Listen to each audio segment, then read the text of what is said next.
বুড়িয়া দৌড়াবি না, খবরদার দৌড়াবি না, খারাপ কইতেছি, নাইলে কিন্তু তোর মাথা এককাল ফাটাই হেলাবো। দাঁড়াইতে পারবো না, দাঁড়ানোর বয়স নাই, মানিজত না মাইরা বাসায় জাগা। এ বুড়িয়ার ঘরের বুড়িয়া, তুই কি খারাপই নাকি রাস্তার উপরে তোর মান সম্মান সব খুয়াই দিমু। এ একে তো বড় দৌড়নি খাইতেছো, এবার যদি রাস্তার মানে তোর গোপন কথা জানে, আরে কিন্তু তোর কোনো মান সম্মান থাকবে না, রাস্তাঘাটে কিন্তু তোর মুখ দেখাইতে পারবি না। বহুত কষ্ট সামনে কি করতে চাস? তুই কি আমারে মাইরা ফালাবি? না, তোর তো আমি মারমু না, তোর নামে আমি মামলা করমু। তুই মোর লাগে সিটেডি হরছস, বুড়িয়ার ঘরের বুড়ি, তুই ঘরে দুইটা বউ রেখে হেইবার তুই মোর বিয়ে হরছস, মিথ্যা কথা কই বিয়ে হরছস।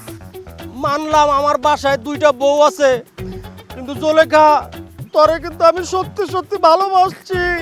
এ রাখ তোর ভালোবাসা, তোর সব ভালোবাসা না মোরে শুনতে মন চায় না। তুই মোরে ভালোবাসো না, হতিনের ঘরে নেবে তুই মোরে ভালোবাসা দেখাস।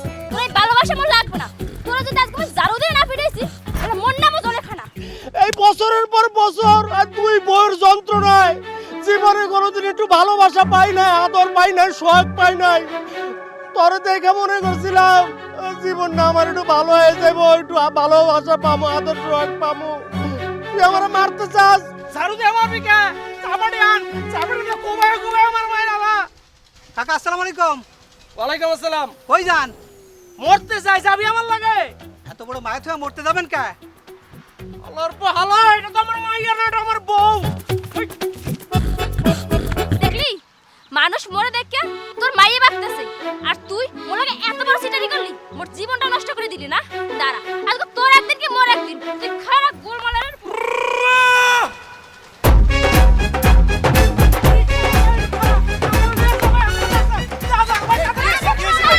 তুই আর নিস না, তুই আর এনে ছাড়িয়ে দিয়ে যা। ওরে আজকে আমি আলু ভর্তা বানাবো। খারাপ মানে কাম ঢল নাকি? লইয়েই গেল, মোর কথা আর বললে না। আজ ঘরে পাই, ওরে বুঝো মু কত দানে কত।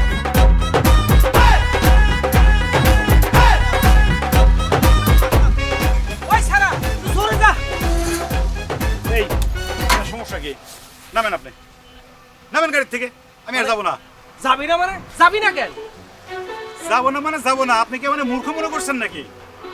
সব রিক্সাওয়ালা কি মূর্খ নাকি? আমি একজন শিক্ষিত লোক, সম্মান দিয়ে কথা বলবেন, ভালো ব্যবহার করবেন, তাহলে যাবো, না হলে যাবো না। আচ্ছা ঠিক আছে, সম্মান দিতেছে আব্বা, একটু সুন্দর করে রিক্সাটা চালায় যান বাবা। থাক, সম্মানের পরিমাণটা একটু বেশিই হয়ে গেল, এত সম্মান আবার দরকার নেই। তা আপনি যাবেন কই? সদরঘাট যাবো, লঞ্চে উঠুম, চাঁদপুরে যাবো। চাঁদপুরে যাওয়ার আগে যে 3 মোহনা আছে না, ওই 3 মোহনায় যখন লঞ্চ যাইবো তখন লাভ দিমু পানিতে, জান দিমু জান। জনাব, সমস্যা তো দেখি অনেক গুরুত্বপূর্ণ। ভাবি মনে হয় একটু বেশি খেপে গেছে না? ভাবি না, ভাবি না, বলো ভাবিদের সাথে গ্যাঞ্জাম করছি, 3টা বিয়া কইরা এখন আমার জান যায় আর আয়। জনাব, আপনি তো দেখতেছি একদম জিনিস রে ভাই একখান। মানুষ একটা বিয়ে করেই ঠিক থাকতে পারে না, আপনি 3টা বিয়ে করে এখনো সুস্থ আছেন কেন? বিয়া কি আর নিজের ইচ্ছায় করছি রে ভাই? আমার আব্বাই আসছিল নোয়াখালীর, হ্যাঁ হ্যাঁ নিজের পছন্দ মতো সুন্দর একটা মায়ের সাথে আমার বিয়া করাই দিছে। আমার মা কিছুতেই মানতে চায় না। আমার মায়া ছিল বরিশালে, হ্যাঁ ও বরিশাল থেকে একটা মায়া এনে আমার বিয়া করাই দিল। এখন আমার মায়ও নাই, আমার বাপও নাই, রাইখা গেছে স্মৃতি। এই 2 বউয়ের মাইনকার চিবায় পইরা আমি চিন্তা করলাম একটাই জীবন, নিজের ইচ্ছায় যদি একটা বিয়া করতে না পারি তাহলে জীবন রেখে লাভ আছে। নিজের ইচ্ছায় প্রেম করে একটা মায়ারে বিয়া করলাম, এখন হেই মায়া রাস্তায় আমার ঝাড়ু দিয়ে দেবো। বুঝছি, আপনার সমস্যার কথা পরে শুনি, তার আগে কোন তো আপনার বাবা আর মা এই বরিশাল আর নোয়াখালী নিয়ে সংসার করছে কেমনে? আরে ভাই, সংসার করতে তো এগরে কোনো সময় দেখি নাই, এগরে যুদ্ধ করতে দেখছি। এই ছোটবেলা থেকে দেখছি আমার মা আর বাপে এরা খালি যুদ্ধই করে, আর হ্যাঁ ঝগড়ার ভিতরে দেখি খালি বরিশাল আয় পড়ে, নোয়াখালী আয় পড়ে। আর আমার 2 বিয়া করাই দিছে, আর এখন আমি খালি বইয়ের গুতানি খাইতে খাইতে এখন এই রাস্তাঘাটে দৌড়াদৌড়ি করতেছি। আমার জান যায় আর আহে। জনাব, এ আপনার কোন কোন জায়গায় মারছে? যেসব জায়গায় মারছে এগুলো তো তোমার সব কম যাইব না, প্রাইভেট পার্টেও মারছে। তুমি একটা কাম করো ভাই, কথা আর না পারা একটু তাড়াতাড়ি চলো, নাই আবার দৌড়ায় আমার ধরে লাইব, আবার পিটাইবো ঝাড়ু দিয়া। জনাব, বিপদ দেখা পালায় যাওয়া কোনো সমস্যার সমাধান না। বিপদ তো আসবেই, এটা মানুষের জীবন মরণ সব জায়গাতেই বিপদ আসবে। বিপদকে সামনে থেকে মোকাবেলা করাটাই একজন বুদ্ধিমানের কাজ। আপনি পালায় যাচ্ছেন কেন? সামনাসামনি হন, বিপদের ফেস করেন। ভাই তুমি কি রিক্সাওয়ালা নাকি ইউনিভার্সিটির টিচার? আমার এত লেকচার দিতেছো যে? আমি রিক্সা চালাই, কিন্তু আপাতত আপনার পরামর্শদাতা। শোনেন, একটা কথা বলি। আপনি এখন বাড়ি যাবেন, বাড়িতে গিয়ে আপনার 3 বউকে বলবেন যে আপনার 3 বউরেই তালাক দেবেন। এমনি দইরা মার গুতা দেয় আমারে, যখন মন চায় তখনই মারে। তালাকের কথা যদি কইতে তিনজনে মিলে আমার তো মার্ডার করে ফেলাইবে। আরে আমার কথাটা তো আগে শুনবেন, উত্তেজিত হলে হবে না। আপনি তো তাদের সত্যি সত্যি তালাক দিবেন না, মুখে বলবেন। দেখবেন তারপর থেকে আপনার 3 বই একটু একটু করে আদর্শ হক বাড়ায় দিছে। যখন দেখবেন আদর্শ হক বাড়ায় দিছে, তখন তাদের একটা শর্ত দেবেন যে আপনার 3 বইয়ের মধ্যে যে বেশি আপনাকে আদর করবে, যত্ন করবে, তাকে রাখবেন, বাকি 2টারে তালাক দেবেন। দেখবেন খেলা ঘুরে গেছে, খেলা তখন আপনার হাতে। 3 জনই প্রতিযোগিতা শুরু করে দিবে, কে কার থেকে বেশি আপনার আদর যত্ন করে। কারণ মেয়ে মানুষ সহজে স্বামী ছাড়তে চায় না, তারপর আবার সে বাঙালি নারী, সেটা তো কখনোই না। তুমি তো একটা জিনিয়াস। তুমি কটা বিয়ে করছো? একটাও না। একটাও বিয়ে করো নাই, তারপরও আমার এত সুন্দর পরামর্শ দিলা। জনাব, বিয়ে করি নাই দেখেই তো বুদ্ধি দিচ্ছি। বিয়ে করলে তো আমার অবস্থা আপনার মতো হইতে পারতো, রাস্তায় রাস্তায় দৌড়ে খেয়ে বেড়ানো লাগতো। চলেন এবার আপনারা বাড়িতে নামাই দিয়ে আসি। বাড়িতে নামানোর আগে তোমারে আমি আজকে ভরপেট খাওয়াবো। আবুল হোটেলের দিকে চলো। চলো। আরে খাওয়া দাওয়া পরে হবে, না, আগে না। আপনার সমস্যার সমাধান আরে করেন। তুমি আমার যে পরামর্শ দিছো, আমার এখন হেভি ফুর্তি লাগতেছে। আজকে দুইজনে মিলে ভরপুর খাইয়া তারপরে এলো। দোস্ত 2 দিন পর এক্সাম, কিছুই বুঝতেছি না কেমিস্ট্রির। একটা অধ্যায় আছে, সেটা তো বুঝতেছিই না। দোস্ত শোন না, তুই আমাকে কিছু নোটস দিবি? কি, তুই কোনো নোট করিস নাই?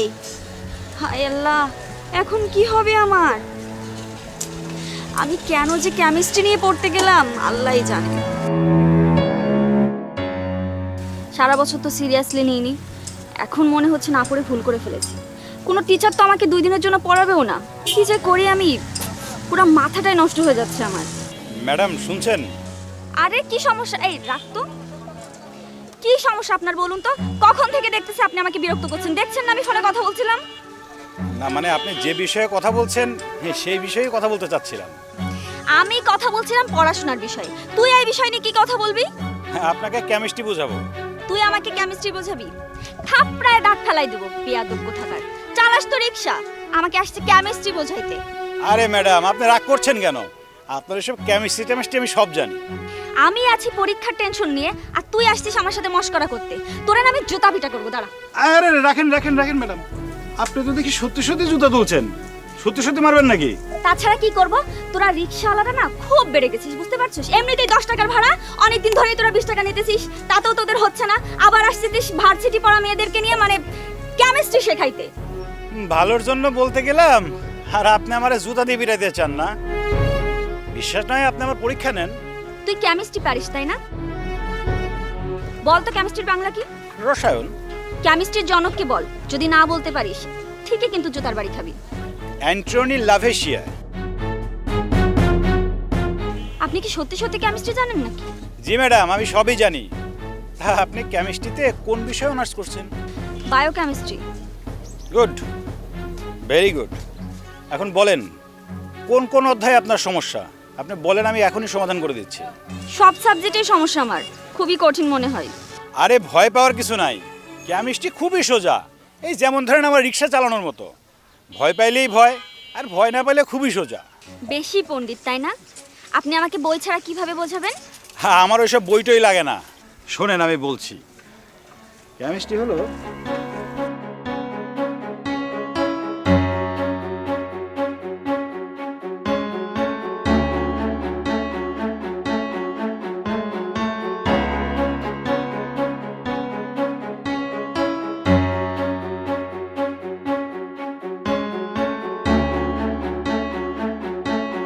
কি, বুঝতে পারছেন? হ্যাঁ বুঝতে পারছি। আপনি তো জিনিয়াস, আপনি এত কিছু কিভাবে জানেন? ম্যাডাম, যে বিষয়ে আপনি বুঝছেন না সেই বিষয়ের উপর আমি গ্র্যাজুয়েশন কমপ্লিট করেছি। এটা আমার কাছে কোনো ব্যাপারই না। আর তাছাড়া আমার ক্লাসের মধ্যে সবথেকে ভালো স্টুডেন্ট ছিলাম নাকি আমি, এটা স্যাররা বলছে। আপনার তো জব করা উচিত, আপনি রিক্সা চালান কেন? জব করে আমার পোষায় না, তাই রিক্সা চালাই। ম্যাডাম, অনেক কথা হয়েছে, এবার আমার ভাড়াটা দেন, আমি আর একটা প্যাসেঞ্জার খুঁজি। আপনার ফোন নাম্বারটা দিন না প্লিজ, আমার না অনেক সমস্যা আছে, পরে আপনাকে কল করে জেনে নিব। ম্যাডাম, আমার কোনো নম্বর নাই, আর ওই বিষ আমি পকেটে নিয়ে ঘুরি না। মোবাইলটা হচ্ছে এক ধরনের বিষ, এটা রেডিয়েশনের শরীরের অনেক ক্ষতি করে, অতএব আমি এই বিষ বহন করার পক্ষে না। দেন, ভাড়াটা দেন।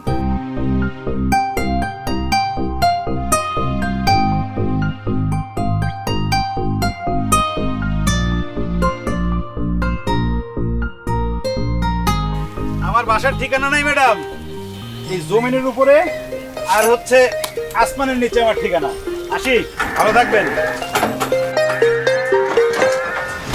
আপু একটু তাড়াতাড়ি আসো না, তোমার সাথে আমার ইম্পর্টেন্ট কথা আছে। ও আপু, কি হয়েছে তোর? এরকম চিল্লাইতেছিস কেন? কি হয়েছে? আপু তুমি জানো আজকে না আমার সাথে একটা দুর্দান্ত ঘটনা ঘটেছে। কি রে, প্রেম ট্রেম করতেছিস নাকি? হ্যাঁ, আরে ধুর, প্রেম করতে যাব কেন, শোনো না কি বলি। আজকে রাস্তায় একটা রিকশাওয়ালার সাথে না আমার রিক্সাওয়ালা? ছি ছি ছি ছি, তুই একটা রিক্সাওয়ালার সাথে প্রেম করতেছিস? আব্বা, আব্বা দেখো তোমার ছোট। আরে তুমি কি করতেছো? আমি কোনো রিকশাওয়ালার সাথে প্রেম করছি না। আগে কি বলি শোনো, আজকে যেতে যেতে রিকশাওয়ালার সাথে আমার দেখা হয়েছিল। ওই রিকশাওয়ালা আমাকে কেমিস্ট্রি বোঝাইছে। তোমাকে বলেছিলাম না আমার কেমিস্ট্রিতে প্রবলেম আছে। রিক্সাওয়ালা তোকে পড়া বুঝাইছে? বুঝতে পারছি, তোর মাথাটা আসলেও গেছে। মানে আমার কপালটা কি অদ্ভুত রে ভাই। আমার জামাই সে এখন জেলে, আমার ছোট বোন বাসার মধ্যে থাকে যে সে গেছে পাগল হয়ে। মানে কি বলবো আর। আব্বা, আব্বা, তোমার ছোট মেয়ে পাগল হয়ে গেছে। আব্বা, কি রে, কি হয়েছে? তুই বলে চেঁচামেচি করতেছিস কেন? কি করব, তোমার মেয়ের মাথা খারাপ হয়ে গেছে। মানে ও বলতেছে রিকশাওয়ালা নাকি ওরে পড়া বুঝাই দিছে। তুমি বুঝতেছো ও কি বলতেছে? কি রে মা, তুই কি উল্টাপাল্টা কথা বলতেছিস? আমি কোনো উল্টাপাল্টা কথা বলছি না বাবা। এক রিকশাওয়ালা আমাকে কেমিস্ট্রি বোঝাইছে, সামনে আমার এক্সাম না, এই জন্য। হায় হায়, ও মা, তোরে কি ওই মলম পাটি ধরছিল? হবে না, তুই পানি দিতে মা, ওর মাথায় পানি দিতে হবে। এই মলম পাটি ধরলে না এরকম উল্টাপাল্টা হয়ে যায় মাথা। বাবা আমাকে কোনো মলম পাটি টাটি ধরে নাই। আমাকে কোনো মলম পাটি যদি ধরতো আমি তোমাদেরকে চিনতে পারতাম বলো? আমি একদম ঠিক আছি, আমি সত্যি কথা বলছি। আমাকে একটা রিকশাওয়ালা কেমিস্ট্রি বোঝাইছে। হচ্ছে মা, হচ্ছে, খুব হচ্ছে, আমি বুঝে গেছি। বিষয় আমার বোঝা শেষ। এই পরীক্ষার চিন্তায় চিন্তায় ওর মাথা গোলমাল হয়ে গেছে। মা, তোর আর পড়ালেখা হবে না, আর পড়ালেখার দরকার নাই মা, আমি তো বিয়ে দিয়ে দেবো। বাবা তুমি কি বলছো? আমি সত্যি কথা বলছি, আমাকে বিশ্বাস করো। ও না যেমন তেমন রিকশাওয়ালা না, শিক্ষিত হ্যান্ডসাম রিকশাওয়ালা। এই দাঁড়া দাঁড়া দাঁড়া, এই কি বলছিস আব্বা ওগুলো? আমি তো বুঝলাম না কিছু। তুই রিকশাওয়ালাকে হ্যান্ডসাম কেন বলতেছিস? ওমা, তোর বোঝার দরকার নাই, আমি বুঝে গেছি। আমার মায়ের মাথা এই পরীক্ষার চিন্তায় চিন্তায় শেষ হয়ে গেছে। তুই আমার সাথে থাক।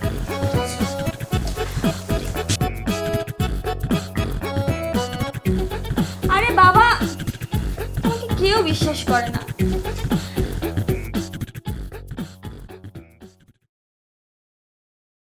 বস,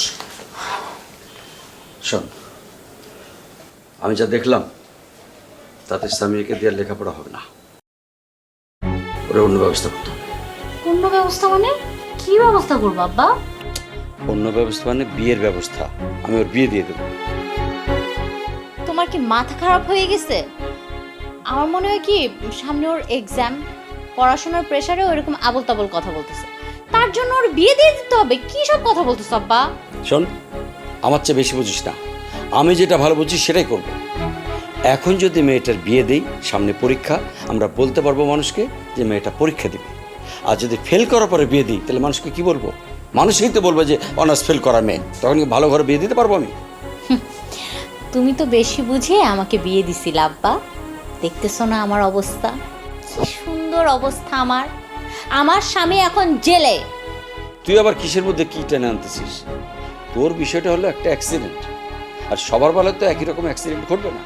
শোনো আব্বা, কোনো ঘটনা ঘটার আগে সেটা যে অ্যাক্সিডেন্ট হবে আমরা কিন্তু আগে থেকে বুঝতে পারি না, ঘটনা ঘটে যাওয়ার পরেই কিন্তু সেটা অ্যাক্সিডেন্ট হয়, বুঝছো? এই তুই আমার সামনে থেকে যা তো, যা। তোকে কতবার বলছি, একটা স্বামী জেলে গেছে তো কি হয়েছে, আর একটা ভালো ছেলে থেকে তোর আমি বিয়েটা দিয়ে দিই। না, বিয়ে করবো না, বিয়ের স্বাদ মিটে গেছে। খালি পারিস বাপের মুখে মুখে তর্ক করতে। তোমার কাছে আমি মাফ চাই আব্বা, বিয়ে শাদির উপর থেকে আমার জন্মের তরে স্বাদ মিটে গেছে। আমি আর বিয়ে শাদি করব না। তুমি তোমার ছোট মেয়ের সাথে যা ইচ্ছা সেটা করতে পারো, দয়া করে এমন কোথাও বিয়ে দিও না যাতে তোমার বড় মেয়ের মতো তোমার ছোট মেয়ের জীবনটাও নষ্ট হয়।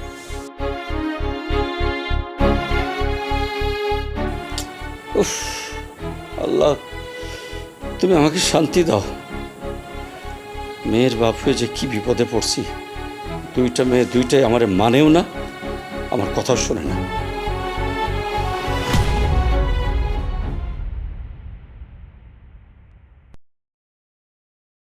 কিরে তুই এখানে? আরে আমার সাথে চাকরি ছেড়ে দিয়া এখন রিক্সা চালানো শুরু করছিস না? উল্টাপাল্টা কথা কইবে না আজমত, উল্টাপাল্টা কথা কইলে কিন্তু রিক্সার টায়ার খুলে তোরে পিটাবো। চুপ করবে আতর, আমি তোর বস। রাখ তোর বস, বস ছিলি তুই আমার অফিসে, এটা রাস্তা, এখানে তুইও জনগণ আমিও জনগণ। বেশি কথা কইলেই কিন্তু মাস শুরু হবে। এই তুই আমার তুই করে করবি না। তুই যেমনি চাকরি ছেড়ে আমার বিপদে ফেলেছিস, তোর কারণে অনেক হয়রান হয়েছে আমার। তুই আমারে তুই তো করে করলে আমিও তোরে তুই তো করে করবো। তুই যদি আমারে সম্মান দিয়ে কথা কস তাহলে আমিও তোরে সম্মান দিয়ে কথা বলবো।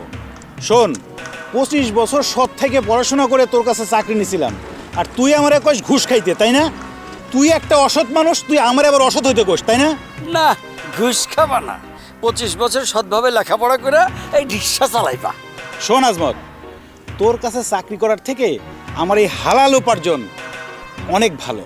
সারাদিনে রিক্সা চালায় 2-2,500 টাকা পাই, এটা আমার সৎ উপার্জন, একদম গায়ের ঘাম ঝরানো ইনকাম। আর তুই কি করিস? তুই অফিসে বসে থেকে কলমের একটা খুচা দিয়ে লাখ লাখ টাকা ইনকাম করিস, তাই না? বুঝছি, তোর মাথাটা এখনো ঠিক হয় নাই। ওই যে ঘাওড়া পাগলা ছিলি, ওই ঘাওড়া পাগলই আছিস। এখন নীতি কথা বাদ দিয়ে আমার বাজারে নিয়ে চল। পাগলে কামড়াইছে আমারে, হ্যাঁ? তোর মতো ঘুষ করে আমার এই পবিত্র রিক্সায় উঠাবো? তোর মতো ঘুষ করে আমার এই রিক্সায় জায়গা নেই। রাজ, বেয়াদবি করিস না কইলাম। আমি অনেকক্ষণ ধরে এখানে খাড়া রয়েছি, রিক্সা পাইতেছি না। তুই যদি বাজারে না নিয়ে যাস তাহলে আরো অনেক সময় খাড়া থাকতে হবে আমারে। চল। রাখ তোর থেট, তুই কারে থেট দিস? থেট তুই অন্য জায়গায় যা দিবি। আর শোন, আমি এই সামনে যাওয়ার সময় যতগুলো রিক্সাওয়ালা পাবো বলে দেবো তোরা যেন না নেয়। আর একটা কথা কই, এই সুন্দর দুনিয়ায় ঘুষ টুস আর খাস না। মরার পরে আল্লাহ তোরে পেটের মধ্যে পাড়া দিয়ে তোর ঘুষে হিসাব নেবে। গেলাম আমি, তুই থাক। এই, আরে আমার নিয়ে যা। আরে ছোট লোকটা মানুষ হইল না। এই খালি হা করে দেখে একটা আসে না। খালি কি করি, বাজারে গিয়ে কিচ্ছু পাবো না।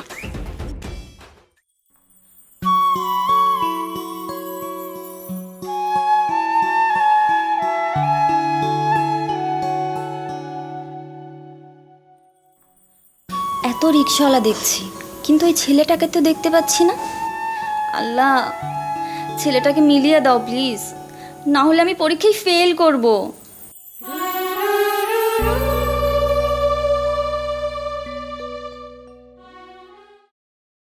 আরে দাঁড়ান দাঁড়ান দাঁড়ান, আমি তো আপনাকেই খুঁজতেছিলাম। কি ব্যাপার কেমিস্ট্রি ম্যাডাম, আপনি আমারে খুঁজছেন কেন? আমার এখনো কিছু টপিক সলভ করার আছে। আপনি আমার সাথে আমাদের বাসায় চলুন না, আমি আপনার কাছে পড়তে চাই। ম্যাডাম, আমি রিক্সা চালক, আমি আপনার শিক্ষক না যে বাসায় গিয়ে পড়াবো। এই রিক্সা চালাই, আমি পেট চালাই। আপনি শিক্ষক না সে আমি জানি, কিন্তু আপনি তো শিক্ষিত মানুষ, পড়াশোনা নিশ্চয়ই মর্যাদা করেন। আর পড়া না বোঝার কারণে একটা মেয়ে ফেল করুক সেটা আপনি নিশ্চয়ই চাইবেন না। এই তো আপনাদের একটা সমস্যা, সারা বছর পড়াশোনা না কইরা পরীক্ষার 2 দিন আগে রিক্সাওয়ালার কাছে পড়াশোনা শিখতে চান। সারা বছর পড়াশোনা করেন নাই কেন? দেন দেন, আপনি আমারে যত খুশি বকা দেন, দরকার হলে মারেন, তবুও স্যার আপনি আমার সাথে প্লিজ চলেন, আমাকে একটু পড়ান। জি না, যাব না, রাস্তা থেকে সরেন, এখন আমার খ্যাপ মারতে হবে। আপনি যেহেতু আমাকে একদিনের জন্য হলেও পড়িয়েছেন, সেহেতু আপনি আমার টিচার, তো আপনি আমার সাথে যেতেই পারেন। স্যার প্লিজ প্লিজ প্লিজ আমার সাথে চলেন, আমি আপনার পায়ে পড়ি। হয়েছে হয়েছে, থাক। পায়ে ধরতে হবে না, চলেন। Thank you. থ্যাংক ইউ দিলে আমার পেট ভরবে না। এই রিক্সাই আমার সব কিছু।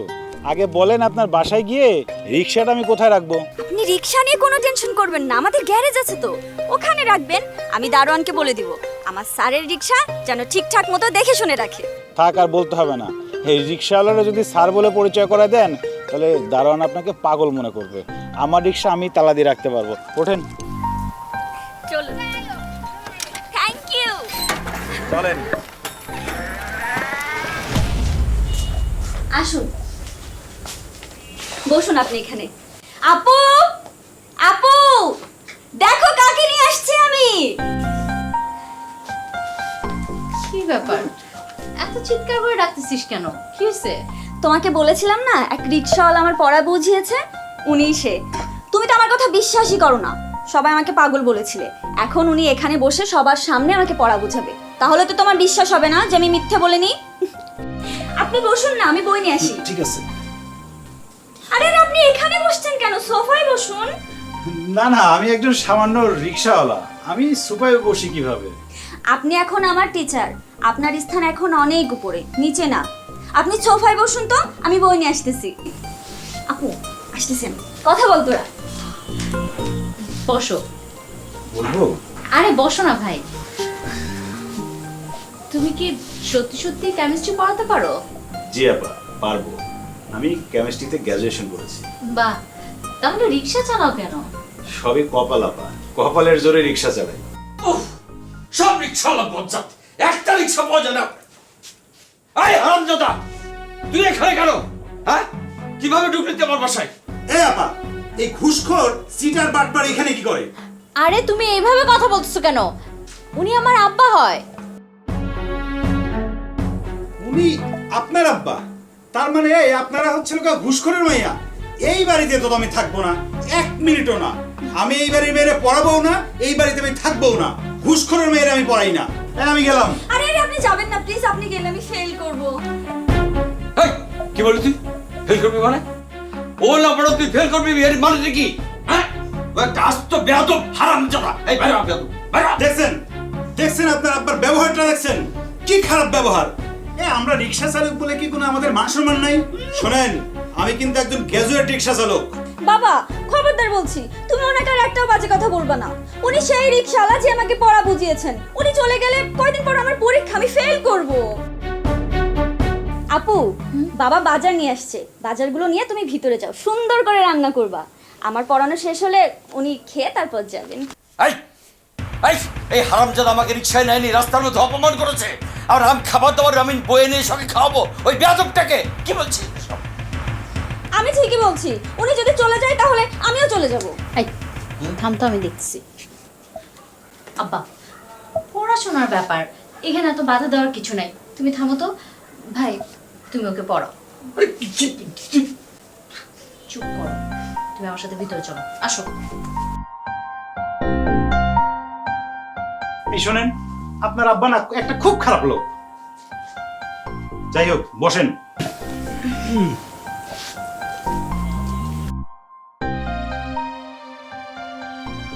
কি আপনি মাথায় গামছা কেন বাঁধতেছেন? গামছা বাঁধছি যেন পড়ানোর সময়, লেখাপড়া করার সময় ব্রেনটা এদিক ওদিক না দৌড়ায়। এটা আমার স্টাইল। গামছা না বাঁধলে আমার পড়াশোনা হয় না।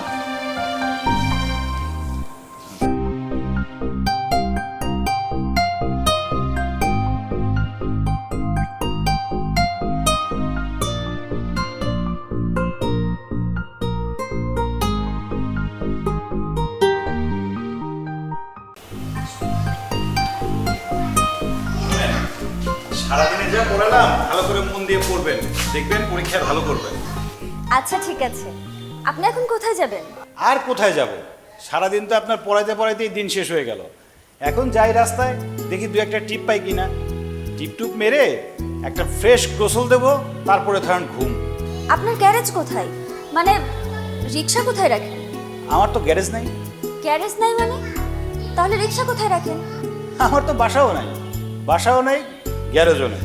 কি বলতেছেন আপনি? এটা আপনার বাসা নাই, গ্যারেজ নাই, তাহলে আপনি থাকেন কোথায়? আর রিক্সাই বা কোথায় রাখেন? আমরা একে অপরের সাথে থাকি, বুঝছেন তো? বোঝেন নাই? মানে আমি রিক্সার উপরেই থাকি। রিক্সাই আমার বাসা, রিক্সাই আমার সব কিছু। ও মাই গড, তার মানে আপনি সারাদিন রিক্সার উপর থাকেন? Yes madam. তাহলে আপনার জামা কাপড়, গোসল, খাওয়া দাওয়া এগুলো করেন কিভাবে? আমার এই রিক্সার মধ্যে একটা ব্যাগ আছে।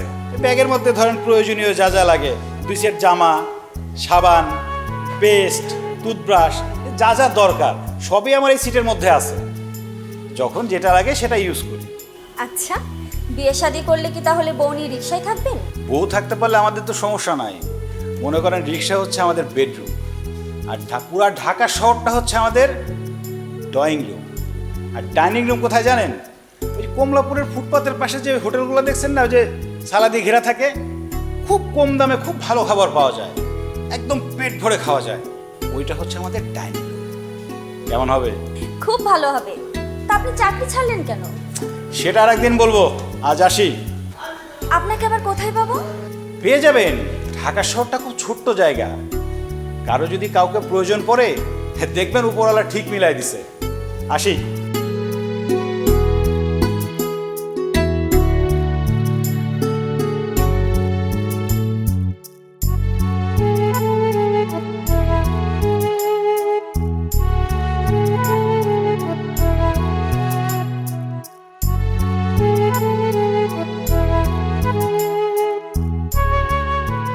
আচ্ছা হাসান, জি স্যার। তোমার পরিবারের ঝামেলা মিটছে? ঝামেলা মিটছে স্যার, এখন ঠান্ডা হাওয়া বইছে। আমার বাসায় যদি এসি বন্ধ রাখি তারপরেও বাসা ঠান্ডা থাকে স্যার। বলো কি, তোমার না 3-3টা বউ, তার মধ্যে 2টোর বাড়ি, একটা নোয়াখালী একটা বরিশাল, তুমি ঠান্ডা করলা কিভাবে? বউ ঠান্ডা রাখার তরিকা আমি পেয়ে গেছি স্যার। এখন আমার বউরা কেউ কারোর সাথে ঝগড়া করে না। সারাদিন আমি কি খাবো, আমি কখন ঘুমাবো, আমি কখন টিভি দেখবো, কখন কোথায় যাব, এগুলো নিয়ে তারা ব্যস্ত থাকে স্যার। ঠিক আছে, তাহলে এখন কিন্তু সময় মতো অফিসে চলে আসবা। ওই বইয়ের ঝামেলা বলে আর দেরি করতে পারবা না। জি স্যার, এখন আর দেরি হবে না, আর বউর সঙ্গে তো কোনো ঝামেলা হবে না, কারণ বউদের কিভাবে ঠান্ডা রাখতে হয় সেই তরিকা আমি পেয়ে গেছি স্যার। যাক, ঝামেলা না হলেই ভালো। আর সরো, একটা কথা তোমাকে বলতে চাচ্ছিলাম, ভাবছিলাম বাসায় চা খেতে খেতে বলবো, এইখানেই বলি। বলেন না স্যার। কথাটা হলো, আমার ছোটো মেয়েটার লেগে পাত্র দেখতে হবো, তার বিয়ে দেবো। স্যার, কয়দিনের ভিতরে পাত্র দেখতে হবে স্যার? না, সেরকম কোনো তাড়াহুড়া নাই, আস্তে ধীরে দেখলেই চলবে। মনে করো আস্তে ধীরে দেখতে দেখতে নিশ্চয়ই একটা ভালো পাত্র পাওয়া যাবে, কি কও? স্যার, পাত্র আমার কাছে রেডি আছে স্যার। পাত্র আমার আপন ফুফাতো ভাই, খুব ভালো ছেলে স্যার। অসম্ভব হাসান, এই কথাটা আর একবারও বলবা না। তোমার ভাইয়ের সাথে আমার মেয়ের বিয়ে জীবনেও দেবো না। তুমি করছো 3টা বিয়া, তোমার ভাই তোমার ওভারটেক করে 6টা বিয়ে করতে চাইবে, তখন? আপনি মনে হয় আমাকে ভুল বুঝছেন স্যার। আমি যেই পাত্রের কথা বলছি সেই পাত্র আমার আপন ফুফাতো ভাই, নম্র, ভদ্র, হাই এডুকেটেড, ভালো একটা চাকরি করে এবং জীবনে কোনোদিন কারোর সাথে 2 নম্বরই করে নাই, করবেও না স্যার। আচ্ছা ঠিক আছে, 2-4 দিন পরে তোমার ভাইরে নিয়ে এসো, আমি একটু কথা বলে দেখি নাকি? ঠিক আছে স্যার। আচ্ছা এখন চলো। স্যার, এই সামনে আমাদের আরেকটা প্রজেক্ট আছে, যদি একটু দেখে যেতেন স্যার। বলো কি, শেষ হয়নি? জি না স্যার, আরেকটা প্রজেক্ট বাকি আছে। তো চলো চলো চলো।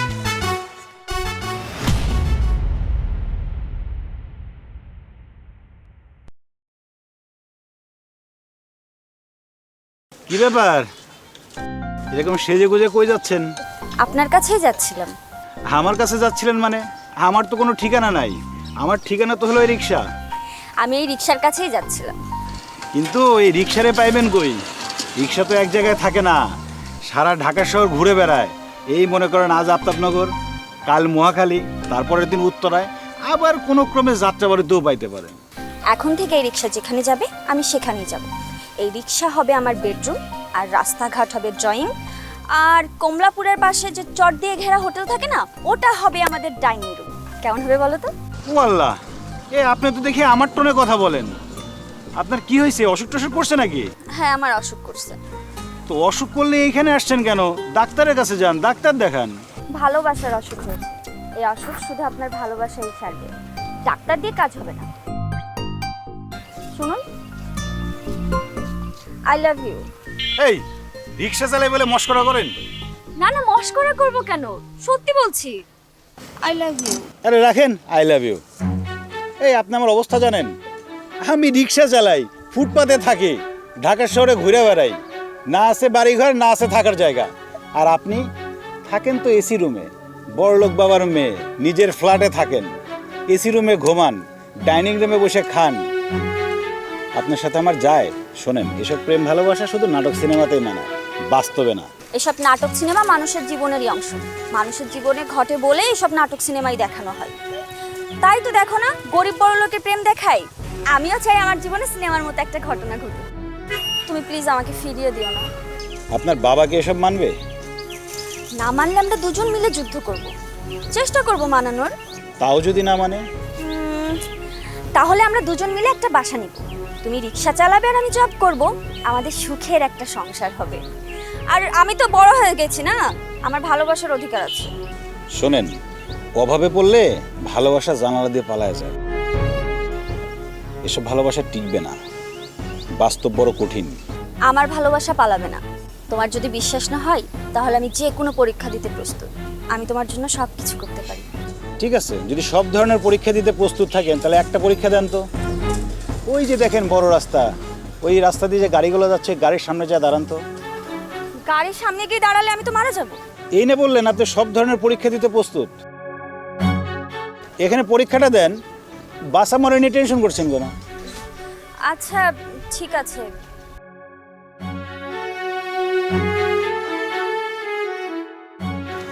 আরে এ তো দেখি সত্যি সত্যিই যায়।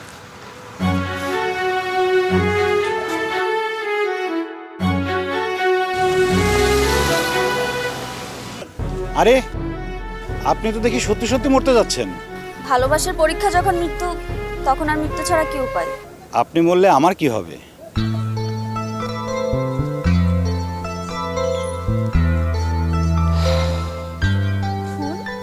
আমি প্রতিদিন শাহবাগে যাই, শাহবাগ থেকে 2টো করে ফুল কিনি একটা বাচ্চা মেয়ের কাছ থেকে। নর্মালি ফুলের দাম 10 টাকা করে, আমি 2টা ফুলের জন্য 100 টাকা দিই। মেয়েটার বাবা মা নাই তো, ও ফুল বিক্রি করেই কটা ডাল ভাত খায়।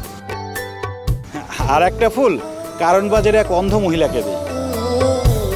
উনি না ফুলের ঘ্রাণ শুকে বলে দিতে পারে এটা কি ফুল। আর একটা ফুল দেওয়ার না লোক নেই। আমি যদি আপনাকে প্রতিদিন একটি করে ফুল দেই, নেবেন প্রতিদিন একটি করে ফুল আমার কাছ থেকে? নিশ্চয়ই নিব।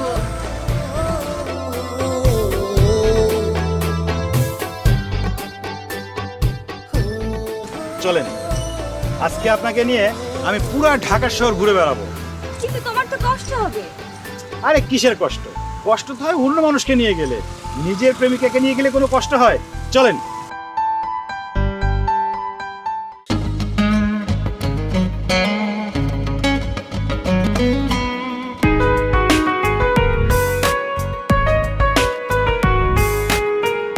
এক নজরে দেখলে তোমায় ভরবে কি মন,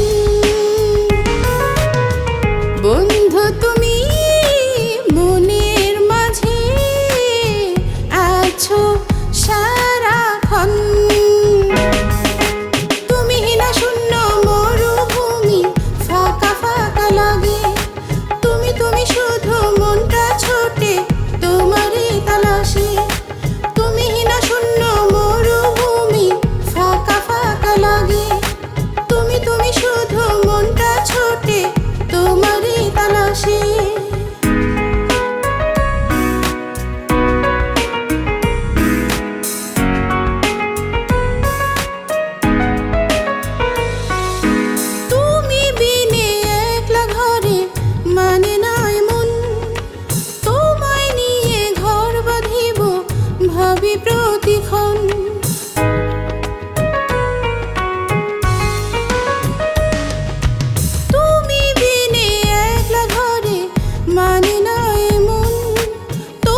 লাগে শিহরণ তুমি ছাড়া প্রতিটা ক্ষণ পাগল পাগল মন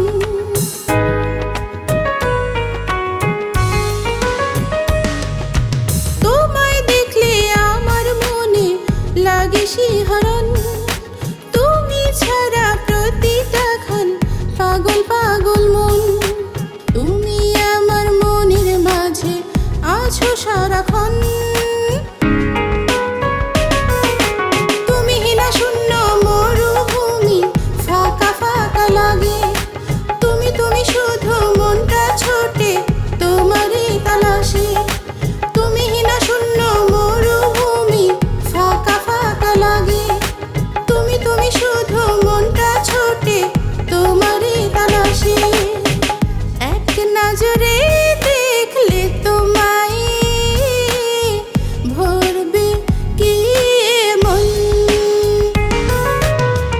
বন্ধু তুমি মনের মাঝে আছো সারাক্ষণ তুমি হিনা শূন্য মরুভূমি ফাঁকা ফাঁকা লাগে তুমি তুমি শুধু মনটা ছোটে তোমারই তালাশে তুমি হিনা শূন্য মরুভূমি ফাঁকা ফাঁকা লাগে তুমি তুমি শুধু মনটা ছোটে তোমারই তালাশে এই দাঁড়াও দাঁড়াও, তোমারই তো আমি খুঁজতেছি। আরে আপনি সেই না যে 3টা বিয়ে করছেন? হ্যাঁ, আমিই তো সেই লোক। তা ঝামেলা মিটছে? আমার সব ঝামেলা মিটছে। কি কোমরে ভাই, তুমি তো মানুষ না, এই আমি মানুষ না মানে আমি কি? তুমি একটা কুত্তা। এই মিয়া, আজকে আমার জীবনের প্রথম প্রেম, এই জন্য তোরে কিছু কইলাম না, তা না হলে তোরের মধ্যে পিটায় আমি তক্তা বানাই দিতাম। আরে না না, তুমি আমাকে ভুল বুঝছো। শোনো, কয়েকদিন আগে আমি অফিসের কাছে বিদেশ গেছিলাম, ওখানে যা দেখলাম মানুষ মানুষের চাইতে কুত্তারে বেশি আদর করে, এই জন্য আমি আদর করে তোমাকে কুত্তা বলছি। ও বুঝছি, শুধু বিদেশে না, এ বাংলাদেশেও আছে গুলশান বনানীতে, তারাও যে কুত্তা বসে না, ওটা তো কুত্তা কয় না, ওরে ডগি কয়, পাপ্পি কয়, আরো যেন কি কি সব নাম কয়। ঠিক আছে, তাইলে ওই কুত্তা কয়ে তো আমি ভুল করছিলাম, তাহলে তোমাকে আমি ডগি বইলে ডাকবো, তারপরে ডগ বইলে ডাকবো, তারপরে আরো জানি কি একটা বলে। আর ঠিক আছে, আমি আদর করে এখন থেকে তোমাকে ডগ বইলে ডাকবো। তাই এত খুশির কারণ কি? বউ কি আছে না গেছে? আরে বউ এখন আমার 3টাই আছে। শোনো, আমার বউরা এখন আমার যে আদর করে, আমি হাত মুখ ধুয়ে আসলে একজনে আমার হাত মুছে দেয়, একজনে পিঠ মুছে দেয়, আরেকজনে আমার পা মুছে দেয়, কখন কি খামু না খামু সব এগুলা দেখাশোনা করে। সব বউ এখন আমার কন্ট্রোলেই আছে। তোমার কথা শুই না এখন আমি রাজার হালে আছি। এখন আমার বউগুলো এতই ঠান্ডা, আমার বাড়িতে এখন এসি না চালালেও পুরা বাড়ি ঠান্ডা থাকে। ও তাহলে তো খুবই ভালো। তবে জনাব, বেশি ঠান্ডা আবার হইেন না, তাহলে কিন্তু আবার 3 টাকায় একটাও কিন্তু থাকবে না। ধরো মিয়া, মস্করা করো না। আমার বাড়ির ভিতরে আগে টেম্পারেচার ছিল 50, এখন আমি 20-এ নামে আনছি। 3 বউ বাড়িতে থাকলেও এখন আমার বাসা সব সময় ঠান্ডা, সব আমার কন্ট্রোলে থাকে। সব তোমার জন্য হয়েছে, তোমার বুদ্ধিতে আজকে আমি অনেক হ্যাপি। বলো তুমি কি খাবা, কোথায় খাবা, কত টাকা খাবা, যেখানে খাইতে যাবো তোমাকে আমি সেখানেই খাওয়াবো। না রে ভাই, আপনি ভালো আছেন শুনে মনটা খুব ভালো লাগলো। আর তাছাড়া সকাল থেকে কোনো টিপ মারতে পারিনি, সকাল থেকে পুরো প্রেম করছি। এখন যাই 2-1টা টিপ মারি। শোনো ভাই, আমি আল্লাহর কাছে প্রার্থনা করব, তুমি যেই মেয়ের সাথে প্রেম করো তার সাথে যেন তোমার বিয়ে হয় এবং সারা জীবন তুমি যেন সুখে শান্তিতে সংসার করতে পারো। এখন আমরা লইয়া চলো, তুমি যেই হোটেলে খাইতে যাবে ওই হোটেলে আমি তোমার খাওয়াবো, পেট ভরে খাওয়াবো। চলো চলো চলো আচ্ছা, খাওয়া দাওয়া করা লাগবে না, আপনি যেখানে যাইতে চান, আপনি যেহেতু আমরা দোয়া করছেন, আমি আপনারা সেইখানে নিয়ে যাবো। চলেন। চলো তুমি চলো। কিরে মা, পড়ছিস? হ্যাঁ বাবা, পড়ছি। বইটা রাখ, তোর সাথে একটা কথা বলতে আসছি, কথাটা শোন। এই নাও, বইটা রেখে দিলাম, এখন বলো কি বলবা। মোমেনা, ঠিক কমা। আচ্ছা শোন, বাবা তোর জন্য একটা খুব ভালো পাত্র দেখেছে। বাবা আর আমি চাই তোর এক্সামের পরপর তুই ওই ছেলেটাকে বিয়ে করে ফেল, ভালো হবে তোর জন্য। হ্যাঁ মা। কিন্তু আপু, আমি তো বিয়ে করতে পারবো না, আমার একটা সমস্যা আছে। সমস্যা মানে? কি সমস্যা আছে? কিরে, তুই কি কাউকে ভালোবাসিস? হায় হায় হায়, এই কথাটা আগে কবি না মা, তাহলে তো আমার কারো ডাকাই লাগে না। মারে, তুই যদি এটা আগে কইতি তাহলে আমি কোনো জায়গায় পাত্র খুঁজতে যেতাম না। হ্যাঁ, আমার মায়ের পছন্দের পোলা আছে আর আমি এখানে এখানে পাত্র খুঁজে বেড়াতেছি। কোনো অসুবিধা নেই মা, তুই তোর পছন্দের পোলাটা রাইতে কর, আমি দেখি কথাবার্তা করি। বাবা আজকে তো ব্যস্ত আছে, কালকে আমাদের বাসার নিচে আসবে, তখন ওকে ডাকি। ঠিক আছে, তাই কর। ঠিক আছে, তাহলে ওকে কালকে আসতে বলি। কোনো অসুবিধা নেই। আচ্ছা ঠিক আছে, তুই পড়। হ্যাঁ, পড় পড় মা।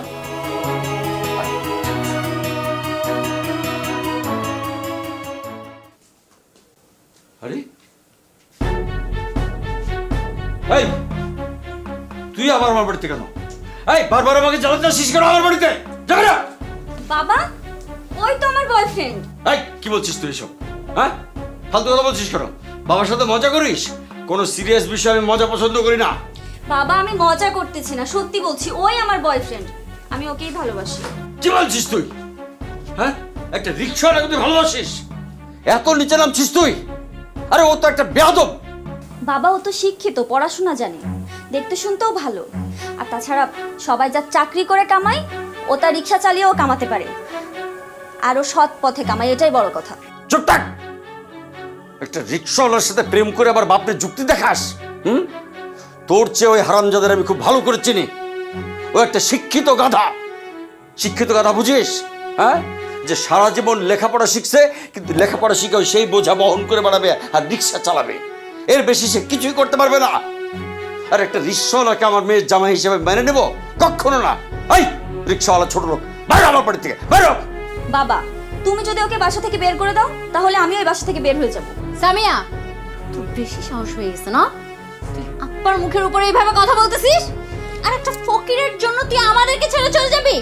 একদম মেরে ফেলবো কিন্তু। তুমি বাবার হয়ে কেন কথা বলছো আমি তো সেটাই বুঝতে পারছি না। বাবার কথা শুনে বিয়ে করে তোমার কি হাল দেখছো না? এখন স্বামী ছাড়াই তোমাকে থাকতে হচ্ছে, তাও তুমি বাবার পক্ষ নিয়ে কথা বলছো। শোন মোমেনা, ওর কোনো দোষ নাই। ওই হারামজাদা রিক্সাওয়ালার মাথাটা খেয়েছে। ওই হারামজাদাকে আমি থানায় দেব। কি অপরাধে থানায় দিবেন আসবাদ সাহেব? রিক্সা চালাই সেই অপরাধে, নাকি আপনার মেয়েকে ভালোবাসে সেই অপরাধে? দুইটার একটাও কিন্তু অপরাধ না।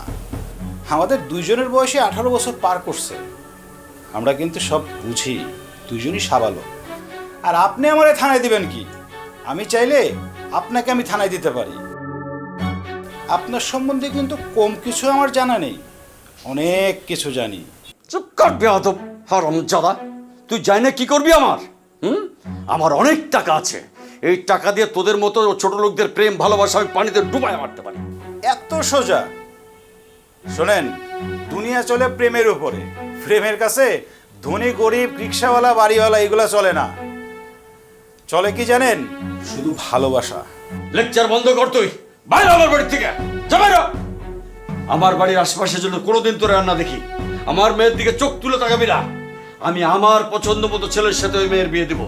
যা বাইরে ওখান থেকে, যা, পারলে কিছু করিস, যা, আটকাস। বেয়াদব। শোন, আমি এক্ষণ হাসানকে ফোন দিব, ফোন দিয়ে এক্ষণ বলবো কালকে যেন বর নিয়ে আসে, পাত্র নিয়ে আসে, আংটি পরাবো, বিয়ের ব্যবস্থা করব। ও রাজি থাকলেও বিয়ে হবে, না থাকলেও বিয়ে হবে। আব্বা আব্বা, তুমি মাথা ঠান্ডা করো। আর তুই, তোর রুচি এত খারাপ, শেষ পর্যন্ত তুই একটা রিক্সাওয়ালার প্রেমে পড়লি। আব্বা ভিতরে আসো।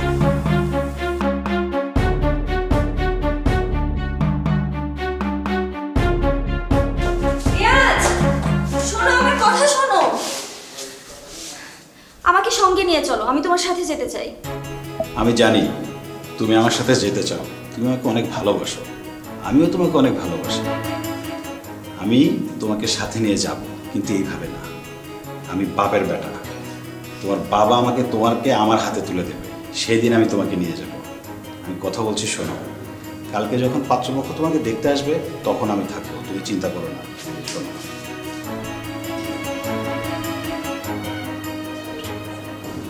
ঠিক আছে? ওকে, তাহলেই সব ঠিক হয়ে যাবে। এই তো গুড গার্ল। যাও বাসায় যাও, চিন্তা করো না, আমি কালকে চলে আসবো।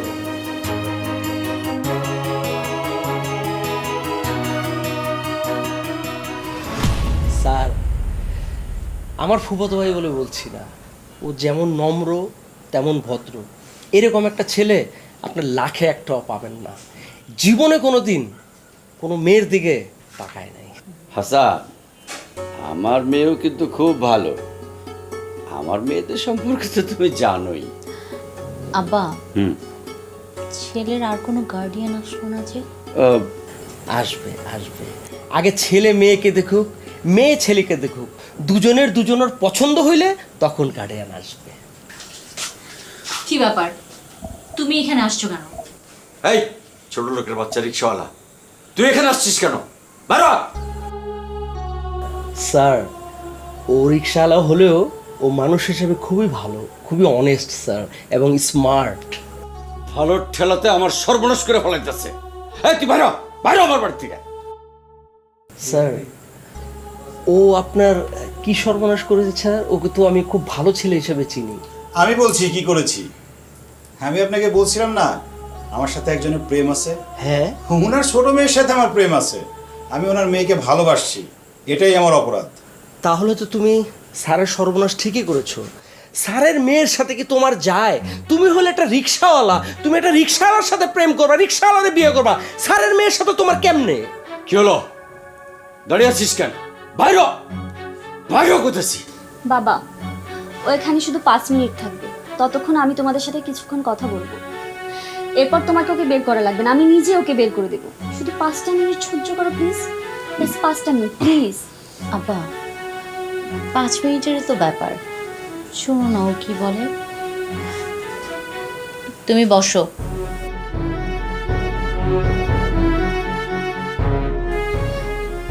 বল, কি বলবি? এই যে আপনি তো চাকরি করেন, আপনার বেতন কত? আরে বেতনের কোনো হিসাব আছে নাকি? বেতন ছাড়া নামে বেনামে ওর তো অনেক আলগা ইনকাম আছে। যেটা জিজ্ঞেস করছি সেটা বলেন। আপনি বলেন না কেন আপনার বেতন কত? আমার বেতন 23,500। রিয়াজ, তুমি প্রতিদিন কয় টাকা ইনকাম করো? কোনোদিন 2000, কোনোদিন 2500, 2000-2500 টাকা হলেই চলে আসে। আপনি অফিসে যান কয়টায়? আমি সকাল 9টায় যাই, ছুটি হয় বিকেল 5টায়। তবে বাসা ফিরতে ফিরতে রাত 9টা বেজে যায়। রিয়াজ, তুমি রিক্সা নিয়ে কয়টায় বের হও? আমার তো কোনো ঠিক ঠিকানা নাই। কখনো সকাল 7টায় বের হই, কখনো আবার দুপুর 12টায় বের হই, আবার কখনো সন্ধ্যা 7টায় বের হই। এই যতক্ষণ আমার 2000-2500 টাকা ইনকাম হয় ততক্ষণ কাজ করি, তারপরে চলে আসি। তাতে সব মিলে সারাদিনে 7-8 ঘন্টা তো লাগেই। তার মানে আপনি 12 ঘন্টা অফিস করে বেতন পান 23,500 টাকা। আর রিয়াজ স্বাধীনভাবে ডিউটি করে সেই ইনকাম করে মাসে 60,000 টাকা। আরে ওই বেতন তো 23,500 টাকা, একটা নামে বেতন। তাছাড়া ওর তো অনেক ধরনের আলগা ইনকাম আছে। আর তুমি তো জানো না, ও তো ওর বাসা ভাড়াই দেয় 30,000 টাকা। এছাড়া আরো খরচাপাতি আরো অনেক ব্যাপার স্যাপার আছে না। থামেন, আমার কথা এখনো শেষ হয়নি। আপনি যে চাকরি করেন, আপনার উপরে অফিসার কয়জন? 4 জন। তাদের সব কথাই তো আপনার শুনতে হয়। বস মানুষ তো একটু হুকুম করবেন, ওদের আদেশ মানতে হয় আর কি। রিয়াজ, তোমার কার কার কথা শোনা লাগে? আমার কারো কথা শুনতে হয় না, বরং আমি আরও কথা শুনি। ইচ্ছা হলে প্যাসেঞ্জারে নেই, যদি পছন্দ না হয় তাহলে ওই প্যাসেঞ্জার আমি গাড়িতে উঠাই। বাবা, তুমি তাদের দুজনের মধ্যে পার্থক্য দেখেছো?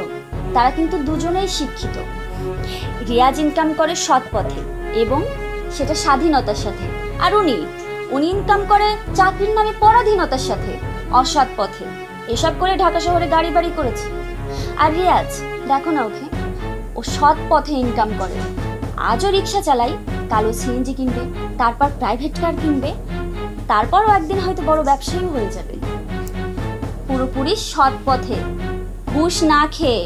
বাবা, তুমি তো আপুকে বড় চাকরিজীবী দেখে বিয়ে দিয়েছিলে, কি লাভ হলো? আপু এখন একা, দুলাভাই এখন দুর্নীতির দায়ে জেলে আছে। এখন তোমরা যা সিদ্ধান্ত নেবে তাই হবে। তোমরা যদি চাও আমি রিয়াজকে বিয়ে করব, আর না চাইলে না, তোমাদের উপরে ছেড়ে দিচ্ছি। তোমরা যা ভালো বুঝো। রিয়াজ অনেস্ট, পরিশ্রমী, সেটা আমি মানলাম। তাই বলে একটা রিক্সা চালকের সাথে তোর বিয়ে আমি দিতে পারি না? সে আমার জামাই হতে পারে না? আপনারা সবাই জানেন আমি চাকরি করি না, কিন্তু কেন চাকরি করি না সেটা কি জানেন? আপনার আব্বা মানে আমার স্যার, উনি তো জানেন আমি কেন চাকরি করি না। আসলে হয়েছে কি, আমি ওনার অফিসেই চাকরি করতাম। ওনার অফিসে ঘুষ খাওয়া হয় পানির মতো। আমি ঘুষ খাই না, এই জন্য উনি আর ওনার অফিসের লোকজন আমাকে ঝামেলায় ফেলাই দিছিল। তাই আমি রাগ করে চাকরিটা ছেড়ে দিয়ে চলে আসছি। আহা, তুমি আবার এইসব কথা এখানে বলতেছো কেন? স্যার তো স্পষ্টভাবে বলছে স্যার তার মেয়েকে তোমার সাথে বিয়ে দিবে না। তুমি এখন যেতে পারো, যাও তো, যাও যাও যাও। ও সরে সরে মাস্তু তো ভাই, তাই না? আপনিও তো ওনার অফিসে চাকরি করেন, তার মানে আপনিও ঘুষ খান। শোনেন, ঘুষ আর বেশি দিন চলবে না। এই দেশে ঘুষখোরদের জায়গা হবে না। দেখছেন না, এই 2 দিন পর পর একজন ঘুষখোরের ওই টেলিভিশনে নিউজ যাচ্ছে, ছবি সহ। আর আপনার বড় মেয়ে, ওনার জামাইও তো ঘুষ খাইতো, এখন জেলে আছে না? আপনাদেরও কয়েকদিনের মধ্যেই দেখবেন টেলিভিশনে নিউজ আকারে দেখা যাবে যে ঘুষখোর অফিসার গ্রেপ্তার। সরকার সবগুলোরে ধরে নিয়ে যায় 1400 মধ্যে ভরে দেবে।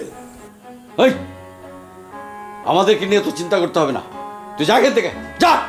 রিক্সা তো আমি চালাবই, হ্যাঁ আমাকেও তো বেকার মানুষের তো আর কোনো জায়গা থেকে লোন দেওয়া হয় না।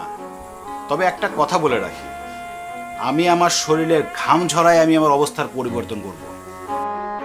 শুনুন আজবত সাহেব, আপনার মেয়েকে বিয়ে করার জন্য আমি আপনার কাছে একবারও রিকোয়েস্ট করব না, কারণ আমি আমার চরিত্রকে কখনোই বিসর্জন দিব না। আর একটা কথা, আর যাই করেন এই মেয়েকে ঘুষখোরের সাথে বিয়ে দিয়েন না, আর আপনি নিজেও ভালো হয়ে যান। রিক্সা চালাই আমি একদিন আমার অবস্থার পরিবর্তন করব। রিক্সা চালানো যদি লজ্জার হয়, তাহলে ঘুষ খাওয়া, দুর্নীতি করা আরো বড় লজ্জার। আসি।